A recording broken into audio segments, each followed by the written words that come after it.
I start with my favorite muse, Emily Dickinson, who said that wonder is not knowledge, neither is it ignorance. It's something which is suspended between what we believe we can be and a tradition we may have forgotten. And I think when I listen to these incredible people here, I've been so inspired, so many incredible ideas, so many visions, and yet when I look at the environment outside, you see how resistant architecture is to change. You see how resistant it is to those very ideas. We can think them out, we can create incredible things, and yet at the end, it's so hard to change a wall. We applaud the well-mannered box, but to create a space that never existed is what interests me. To create something that has never been. A space that we've never entered except in our minds, in our spirits. And I think that's really what architecture is based on. Architecture is not based on concrete and steel and the elements of the soil. It's based on wonder. And that wonder is really what has created the greatest cities, the greatest spaces that we have had. And I think that's indeed what architecture is. It is a story. By the way, it's a story that is told through its hard materials, but it is a story of an effort, a struggle against improbabilities. If you think of the great buildings of the cathedrals, of the temples, of the pyramids, of pagodas, of cities in India and beyond, you think of how incredible it is that this was realized not by some abstract idea, but by people. So anything that has been made can be unmade. Anything that has been made can be made better. There it is, the things that I really believe are of importance in architecture. These are the dimensions that I like to work with. It's something very personal. It's not perhaps the dimensions appreciated by art critics or architecture critics or city planners, but I think these are the necessary oxygen for us to live in buildings, to live in cities, to connect ourselves in a social space. And I therefore believe that optimism is what drives architecture forward. It's the only profession where you have to believe in the future. You can be a general, a politician, an economist who is depressed, a musician in a minor key, a painter in dark colors, but architecture is that complete ecstasy that the future can be better, and it is that belief that I think drives society. And today, we have a kind of evangelical pessimism all around us, and yet it is in times like this that I think architecture can thrive with big ideas, ideas that are not small. Think of the great cities. Think of the Empire State Building, the Rockefeller Center. They were built in times that were not really the best of times in a certain way, and yet that energy and power of architecture has driven an entire social and political space that these buildings occupy. So again, I'm a believer in the expressive. I have never been a fan of the neutral. I don't like neutrality in life, in anything. I think expression. And it's like espresso coffee, you know, you take the essence of the coffee. That's what expression is. It's been missing in much of the architecture because we think architecture is the realm of the neutered, the realm of the kind of a stage that has no opinion, that has no value. And yet, I believe that it is the expression of the city, expression of our own space that gives meaning to architecture. And of course, expressive spaces are not mute. Expressive spaces are not spaces that simply confirm what we already know. Expressive spaces may disturb us. And I think that's also part of life. Life is not just an anesthetic to make us smile, but reach out across the abyss of history to places we have never been and would have perhaps been had we not been so lucky. So again, radical versus conservative. Radical, what does it mean? It's something which is rooted. Something which is rooted deep in a tradition. And I think that's what architecture is. It's radical. It's not just a conservation in formaldehyde of dead forms. It is actually a living connection to the cosmic event that we are part of and a story that is certainly ongoing. It's not something that has a good ending or a bad ending. It's actually a story in which our acts themselves are pushing the story in a particular way. So again, I'm a believer in the radical architecture. You know, the Soviet architecture of that building is the conservation. It's like the old Las Vegas used to be. It's about conserving emotions, conserving the traditions that have obstructed the mind in moving forward. And of course, what is radical is to confront them. And I think architecture is a confrontation with our own senses. Therefore, I believe it should not be cool. There's a lot of appreciation for the kind of cool architecture. I've always been an opponent of it. I think emotion is needed. Life without emotion would really not be life. Even the mind is emotional. There is no reason which does not take a position in the ethical sphere, in the philosophical mystery of what we are. So I think emotion is a dimension that is important to introduce into city space, into city life. And of course, we are all about the struggle of emotions. And I think that is what makes the world word wondrous place. And of course, the confrontation of the cool, the unemotional with emotion is a conversation that I think cities themselves have fostered. I think that is the progress of cities. It's not only the forms of cities, but the fact that they incarnate emotions, not just of those who build them, but of those who will live there as well. Inexplicable versus understood. Too often we want to understand everything, but architecture is not the language of words. It's a language, but it is not a language that can be reduced to a series of programmatic notes that we can verbally write. Too many buildings that you see outside that are so banal tell you a story, but the story is very short, which says, we have no story to tell you.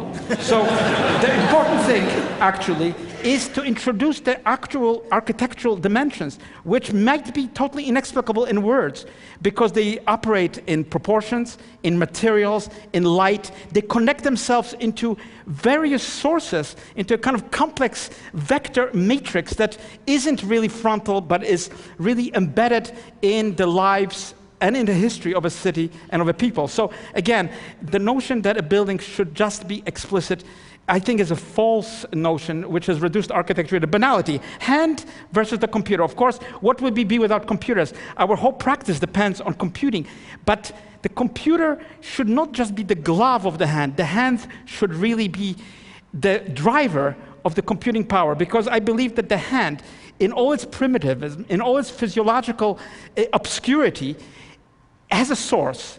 Though the source is unknown, though we don't have to be mystical about it, we realize that the hand has been given us by forces that are beyond our own autonomy. And I think, when I draw drawings which may imitate the computer, but are not computer drawings which can come from sources that are completely not known, not knowable, not seen, yet the hand. And that's what I really, to all of you who are working, how can we make the computer respond to our hand rather than the hand responding to the computer? I think that's part of what the complexity of architecture is, because certainly we have gotten used to the propaganda that the simple is the good, but I don't believe it. Listening to all of you, the complexity of thought, the complexity of layers of meaning is overwhelming, and I think we shouldn't shy away in architecture. Brain surgery, atomic theory, genetics, economics are complex fields. There is no reason that architecture should shy away and present us an illusory world of the simple. It is complex. Space is complex. Space is something that folds out of itself into completely new worlds, and as wondrous as it is, it cannot be reduced to a kind of simplification that we have often come to be admired. And yet, our lives are complex, our emotions are complex, our intellectual desires are complex. So I do believe that architecture, as I see it, needs to mirror that complexity in every single space that we have, in every intimacy that we possess. Of course, that means that architecture is political. The political is not an enemy of architecture. The politeia means it's the city. It's all of us together. And I've always believed that the act of architecture, even a private house, when somebody else will see it, is a political act, because it will be visible to others. And we live in a world which is connecting us more and more. So again, the evasion of that sphere, which has been so endemic to the pure architecture, the autonomous architecture that is just an abstract object, has never appealed to me. And I do believe that this interaction with the history, with history that is often very difficult, to grapple with it, to create a position that is beyond our normal expectations, and to create a critique. Because architecture is also the asking of questions. It's not only the giving of answers, it's also, just like life, the asking of questions. Therefore, it is important that it be real. We can simulate almost anything, but the one thing that cannot be ever simulated is the human heart, the human soul. And architecture is so closely intertwined with it, because we are born somewhere and we die somewhere. So the reality of architecture is visceral. It's not intellectual. It's not something that comes to us from books and theories. It's the real that we touch: the door, the window, the threshold, the bed. Such prosaic objects. And yet I try in every building to take that virtual world, which is so enigmatic and so rich, and create something in the real world. Create a space for an office, a space of sustainability that really works between that virtuality and yet can be realized as something real. Unexpected versus habitual. What is a habit? It's just a shackle for ourselves. It's a self-induced poison. So the unexpected is always unexpected. It's true. The cathedrals, as unexpected, will always be unexpected. Frank Gehry's building, they will continue to be unexpected in the future. So not the habitual architecture that instills in us the false sort of stability, but an architecture that is full of tension, an architecture that goes beyond itself to reach a human soul and a human heart, and that breaks out of the shackles of habits. And of course, habits are enforced by architecture. When we see the same kind of architecture, we become immured in that world of those angles, of those lights, of those materials. We think the world really looks like our buildings, and yet our buildings are pretty much limited by the techniques and wonders that have been part of them. So again, the unexpected, which is also the raw. I often think of the raw and the refined. What is raw? The raw, I would say, is the naked experience, untouched by luxury, untouched by the expensive materials, untouched by the kind of refinement that we associated with high culture. So the rawness, I think, in space, the fact that sustainability can actually, in the future, translate into a raw space, a space that isn't decorated, a space that is not mannered in any source, but a space that might be cool in terms of its temperature, might be refractive to our desires, a space that doesn't always follow us like a dog that has been trained to follow us, but moves ahead into directions of demonstrating other possibilities, other experiences that have never been part of the vocabulary of architecture. And of course, that juxtaposition is of great interest to me because it creates a kind of a spark of new energy.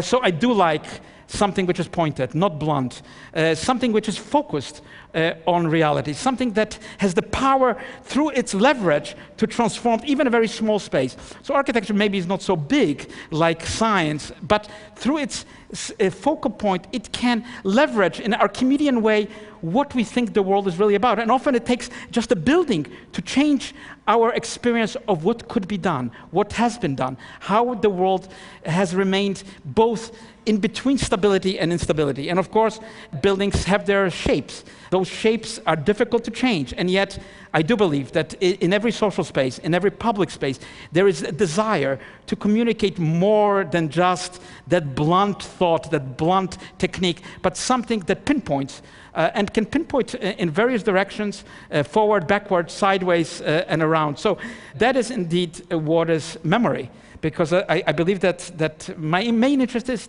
memory. Without memory, we would be amnesiacs. We would not know which way we were going and why we are going where we're going. So I've been never interested in the forgettable reuse, rehashing of the same things over and over again, which of course get accolades of critics. Critics like the performance to be repeated again the same way. But I rather play something completely unheard of, and even with flaws, then repeat the same thing over and over, which has been hollowed by its meaninglessness. So again, memory is the city, memory is the world. Without the memory, there would be no story to tell. There would be nowhere to turn.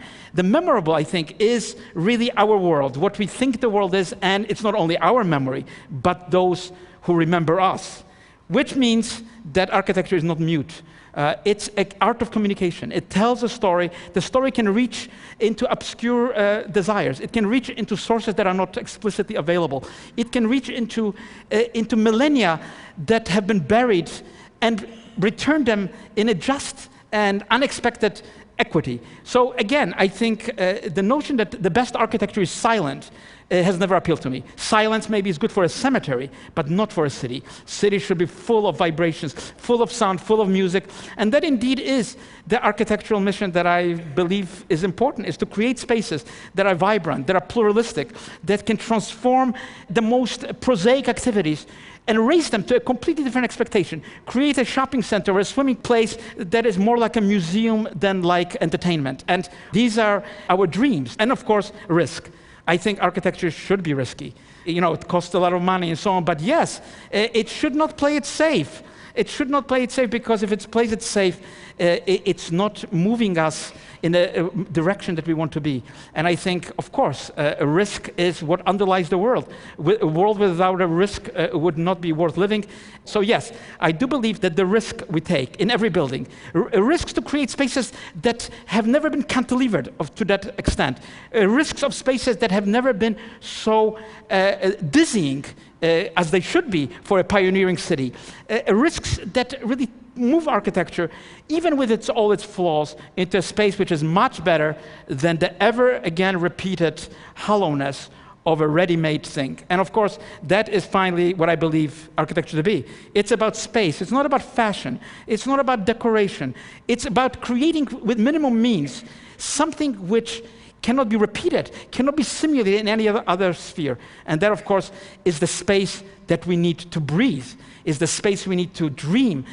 These are the spaces that are not just luxurious spaces for some of us, but are important for everybody in this world. So again, it's not about the changing fashions, changing theories. It's about carving out a space for trees. It's a carving out a space where nature can enter the domestic world of a city. A space where something which has never seen a light of day can enter into the inner workings of a density. And I think that is really the nature of architecture. Now, I am a believer in democracy. I don't like beautiful buildings built for totalitarian regimes, where people cannot speak, cannot vote, cannot do anything. We too often admire those buildings. We think they're beautiful, and yet when I think of the poverty of society, which doesn't give freedom to its people, I don't admire those buildings. So democracy, as difficult it is, I believe in it. And of course, at Ground Zero, what else? It's such a complex project. It's emotional. There are so many interests. It's political. There are so many parties to this project. There are so many interests. There's money. There's political power. There are emotions of the victims. And yet, in all its messiness, in all its difficulties, I would not have liked somebody to say, this is the tabula rasa, Mr. Architect, do whatever you want. I think nothing good will come out of that. I think architecture is about consensus, and it is about the dirty word, compromise. Compromise is not bad. Compromise, if it's artistic, if it is able to cope with its strategies, and there's my first sketch and the last rendering, it's not that far away, and yet compromise, consensus, that is what I believe in. And Ground Zero, despite all its difficulties, it's moving forward. It's difficult, 2011, 2013, Freedom Tower, the memorial, and that is where I end. I was inspired when I came here as an immigrant on a ship like millions of others, looking at America from that point of view. This is America. This is liberty. This is what we dream about. It's individuality demonstrated in the skyline. It's resilience. And finally, it's the freedom that America represents, not just to me as an immigrant, but to everyone in the world. Thank you.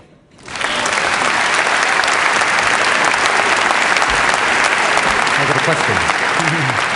So, have you come to peace with the process that happened at Ground Zero and the loss of the original incredible design that you came up with? Look, we have to cure ourselves of the notion that we are authoritarian, that we can determine everything that happens. We have to rely on others and shape the process in the best way possible. I came from the Bronx. I was taught not to be a loser, not to be somebody who just gives up in a fight. You have to fight for what you believe. You don't always win everything you want to win, but you can steer the process, and I believe that what will be built at Ground Zero will be meaningful, will be inspiring, will tell other generations of the sacrifices, of the meaning of this event, not just for New York, but for the world. Thank you so much, Daniel. Thank you. Thank you.